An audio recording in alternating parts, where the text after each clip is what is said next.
Hello everyone, এই ভিডিওতে বলবো আমরা কিভাবে আমরা যেখানেই থাকি একটা সিম্পল অ্যাকশনের মাধ্যমে আমরা লাইফে হিউম্যানিটিকে হেল্প করতে পারি। যেখানেই আমরা কনফ্লিক্ট দেখছি, প্রবলেমস দেখছি, সেটা তো কর্মার জন্য।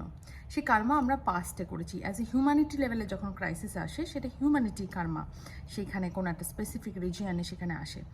তো সেই সিচুয়েশনে কিন্তু আপনি যেখানেই থাকছেন সেখানে থেকে যদি আপনি সেই মানুষটাকে, সেই হিউম্যানিটিকে good thoughts, blessings, good visualisation করে পাঠান। যেমন ইমাজিন করুন যে হিউম্যানিটি সবার সাথে হ্যাপিনেসের সাথে কাটাচ্ছে, তাহলে কিন্তু সেই এনার্জিতে আপনি ফোকাস করছেন এবং সেই এনার্জি কিন্তু ধীরে ধীরে ম্যানিফেস্টেশনে যাবে।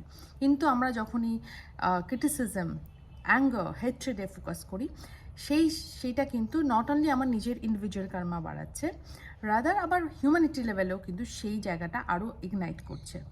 তো এই মোমেন্টে আমরা যে শিফটের মধ্যে দিয়ে আমরা পেরোচ্ছি, সবাইকে বলবো একসাথে নিজের মনকে শান্ত করে, নিজের ভেতরে সেই পিসকে ইনস্টল করে, সেই পিসকে আপনি হিউম্যানিটির জন্য ডেডিকেট করুন। আপনার ভিশনকে, আপনি হিউম্যানিটিকে কীভাবে দেখতে চান, সোসাইটিকে কীভাবে আপনি দেখতে চান, সেই ভালো ভিশনটাকে সবার অ্যাজ এ ব্লেসিংস তাদের হার্ট সেন্টারে পাঠান। তাহলে কিন্তু আপনার জন্য গুড কর্মা, হিউম্যানিটির জন্য খুব জলদি গোল্ডেন এরা চলে আসবে।